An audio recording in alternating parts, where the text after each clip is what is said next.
It's 1891, and you're in charge of supplying the Russian army in the name of the Tsar. The Ottomans are pummeling your conscripts with repeating rifles, and you're stuck with single-shot breech loaders. So what do you do? Well, the answer comes in the form of this thing. This is the Moist Nugget. This is the garbage rod. This is the three-line rifle, more commonly known as the Mosin Nagant. And it is one of the rifles ever made. Oh boy. You've heard time and again about the legendary ruggedness and reliability of the Mosin. You can drag it through the snow, the mud, the dirt, and it'll keep on chugging. You've heard how cheap they are, and how cheap and available the ammo is, and so on. No. These are not $89 anymore. This one was $400. Ammo is not 30 cents and a goat for 1,000 rounds. It's like $2 a round. Thanks, Vlad. Yes, unless you buy ammo in bulk, but then you're still paying a lot of money all at once anyway.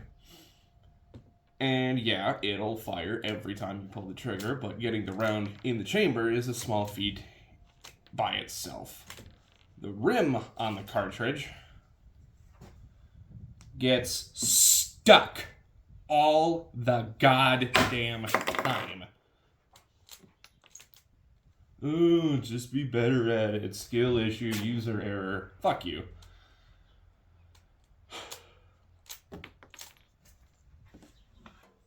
This particular Mosin is a 1935 pre-war, as designated by the hexagonal receiver to the keen-eyed among you, and it came from the Tula Arms Factory in Tula, Russia, of course. So this is more or less a top-of-the-line Mosin, but it is still a Mosin nonetheless. Even after just a few dozen shots, the bolt gets really sticky, and you have to beat it open with a hammer. All of that said, yes, this will last a very long time. This thing is 90 years old, and it still functions like it's brand new. Which means it was kind of shit out of the factory. Shocker. But, at the end of the day, a gat is better than no gat at all. The biggest thing about the Mosin is that it was more or less a disposable rifle for a disposable conscript. All of the issues I've just mentioned, your average Russian conscript probably wouldn't be alive long enough for any of that to be the real issue. Grim, I know, but that's how they did it in 1891.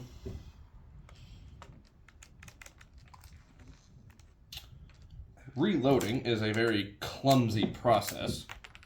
You can reload it with stripper clips, which I do sometimes, but usually I do them one at a time because, again, the rims get stuck all the damn time.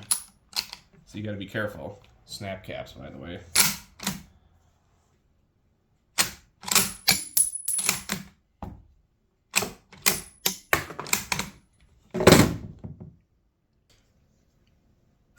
This is the cartridge, a 7.62x54R.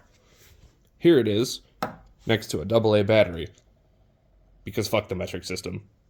All said and done, this is literally one of my favorite rifles of all time. It is such a vibe, and sometimes the vibe is all you really need.